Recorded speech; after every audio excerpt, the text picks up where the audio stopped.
Subtema D. Subtema D. Sekali lagi, amplop masih tersegel, masih terjaga kerahasiaannya. Subtemanya adalah mitigasi bencana.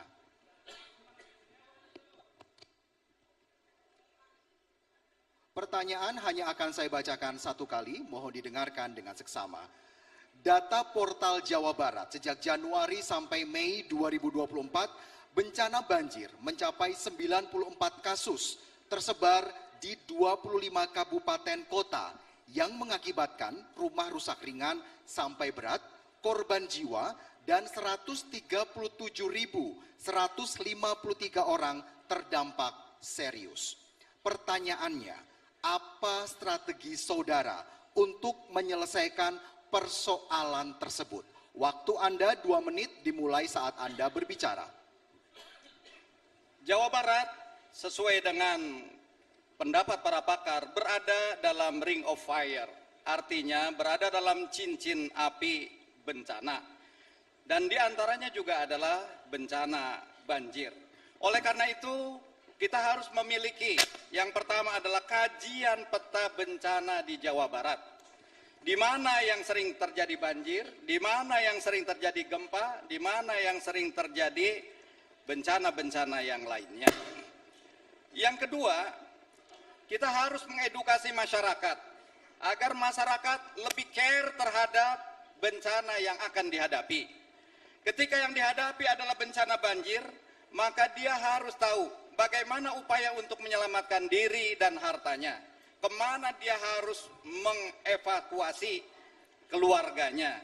Dan yang ketiga, tugas Pemprov tentu perlu memiliki rencana kontingensi atau contingency planning.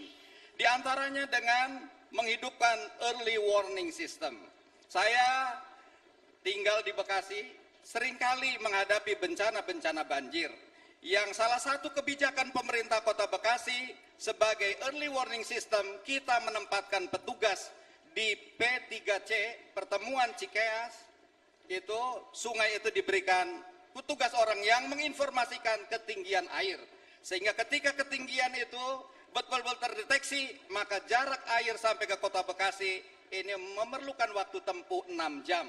Sehingga dari situ masyarakat diinformasikan melalui radio, melalui HP, melalui informasi-informasi dalam berbagai hal, sehingga kemudian masyarakat paham dan bisa menyelamatkan harta diri, sehingga mereka bisa selamat semuanya.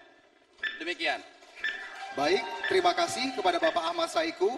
Berikutnya saya akan persilakan calon gubernur nomor urut 1, Bapak Acep Adang, untuk menanggapi jawaban dari calon gubernur nomor urut 3. Waktu Anda 1 menit dimulai saat Anda berbicara. Sebagai salah satu provinsi yang rawan bencana, Jawa Barat memerlukan kebijakan di dalam program mitigasi dan yang komprehensif, berkelanjutan dan berbasis masyarakat untuk mengurangi resiko bencana. Hal ini kami tawarkan adalah pertama, regulasi ketahanan bencana, yaitu menyusun, memperkuat regulasi tentang ketahanan bencana.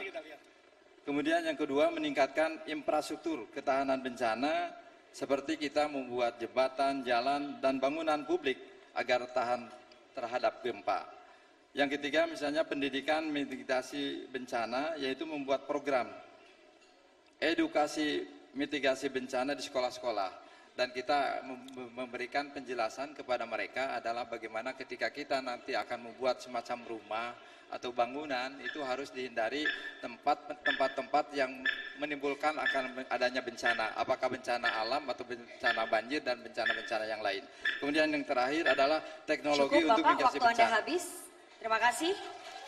Selanjutnya kami persilakan Bapak JJ Wiradinata, calon gubernur nomor urut 2, menanggapi jawaban dari Cagup nomor urut 3. Waktu Anda 1 menit dimulai dari Anda berbicara. Iya, setiap tahun triliunan rupiah kita gelontorkan, provinsi, kabupaten, kota. Setiap tahun lembaga-lembaga penanganan kerusakan lingkungan kita lakukan, kita turunkan sebaik-baiknya.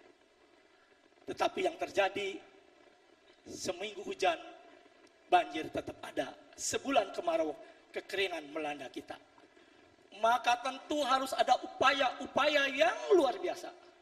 Penguatan dan revitalisasi kelembagaan menjadi harus titik yang paling menentukan. Yang kedua, tentu kita harus juga membuka diri dengan kesadaran yang luar biasa.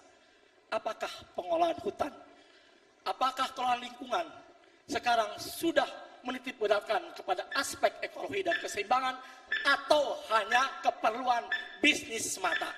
Oleh karena kesempatan yang berbagai ini, masyarakat harus dilibatkan menjadi bagian dalam pengelolaan hutan, ya bukan saja Baik, pemanfaatan waktu itu. Terima Anda kasih. telah habis.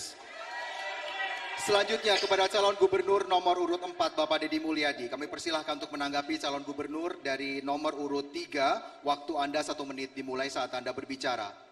Bencana itu hilir dari sebuah kegagalan dalam pengelolaan pembangunan.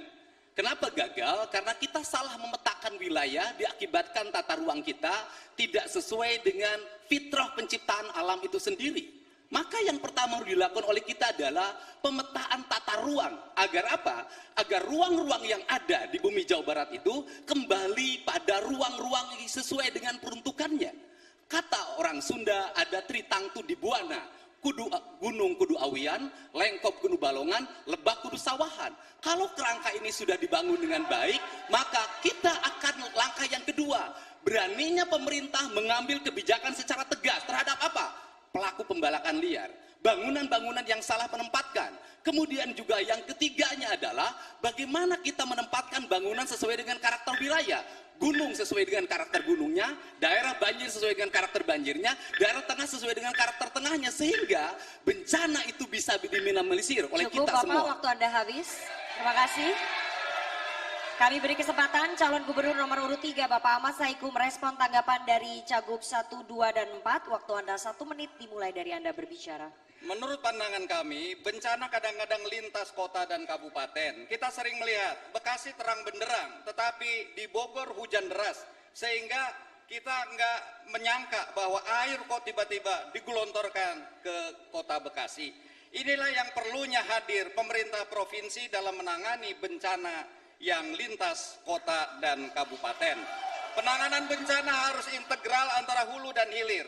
Kita ingat bahwa ketika di hulu harus ada catchment area, penangkapan, disitulah perlu penghijauan. Di situ juga perlu ada daya tampung untuk menampung agar air tidak menggelontor sehingga perlu waduk. Ini harus dikomunikasikan dengan pemerintah pusat.